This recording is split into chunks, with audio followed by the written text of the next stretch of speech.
Selamat datang di Krisna Bacot Bola. Jelang pertandingan perempat final Piala Asia antara tim nasional Indonesia U23 berhadapan dengan Korea Selatan U23. Menarik untuk melihat perbandingan statistik antara kedua negara di sepanjang gelaran Piala Asia kali ini. Dari sisi pengalaman, sudah jelas tim nasional Korea Selatan U23 unggul jauh dibandingkan tim nasional Indonesia. Korea Selatan yang sudah 5 kali tampil di ajang ini bakal lebih diunggulkan ketimbang tim nasional Indonesia.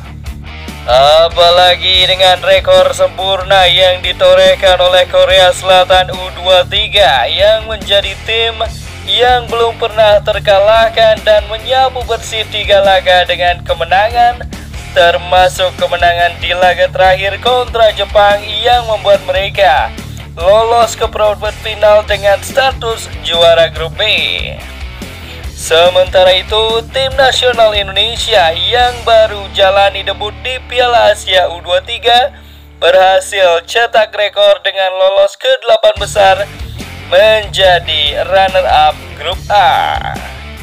Meski sempat kerampokan di laga pembuka melawan tuan rumah Qatar yang harus menyerah kalah dengan cara kotor 0-2, tim nasional Indonesia U23 asuhan Sintayong berhasil bangkit dengan sempurna di 2 laga terakhir, yaitu menang 1-0 melawan Australia dan juga menang telak 1-4 melawan Yordania.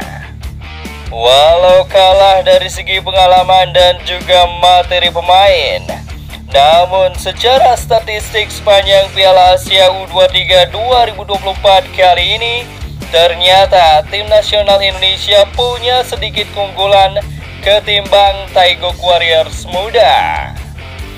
Melansir dari laman resmi AFC, disebutkan bahwa merupakan salah satu tim dengan produktivitas gol paling banyak.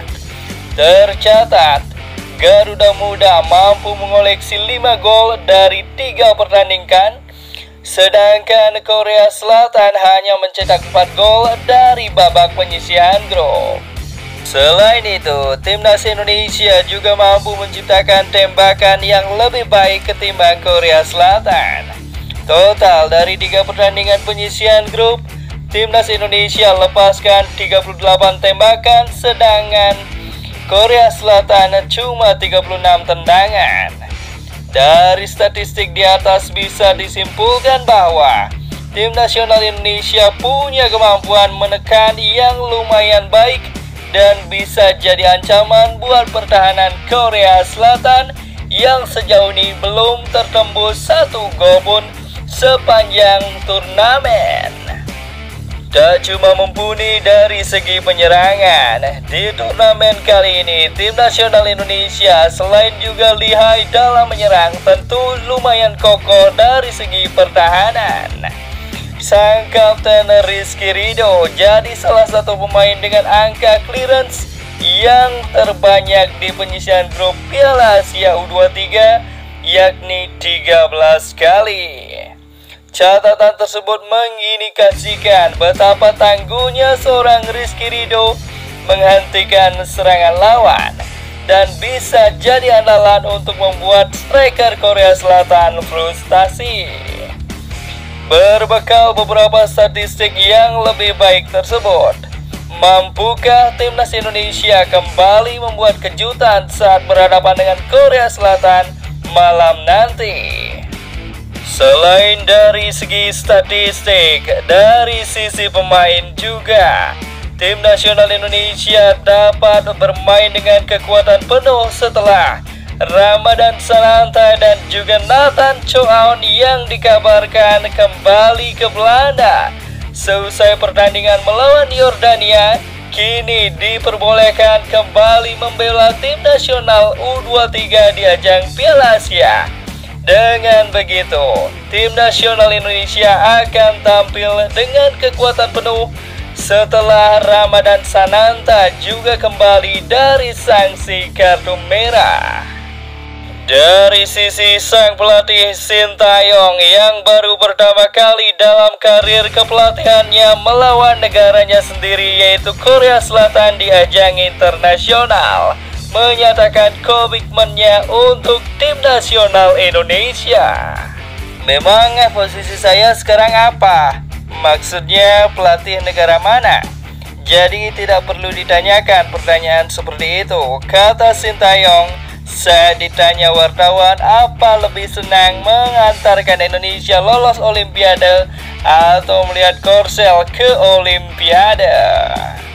Dalam sesi konferensi pers pun pertanyaan serupa juga muncul. Dan berulang kali pula jawaban Sintayong selalu tetap memegang teguh profesionalisme sebagai pelatih tim nasional Indonesia. Sekali lagi, pelatih Hwang Sung-hong itu satu negara dengan saya. Saya akan melawan negara saya dan saya sebenarnya berpikir ingin melawan Korea di final, kata Sintayong. Tapi kenyataannya seperti ini, saya tidak senang. Tapi ya, olahraga ya olahraga. Kami akan melakukan yang terbaik untuk menang. Ini pengalaman pertama saya lawan Korea dan sulit memang bagi saya. Apalagi saya melatih Korsel mulai dari U20, U23, dan juga senior. Saya juga pernah berjuang bersama pemain Korsel, jadi memang sulit bagi saya, tambahnya.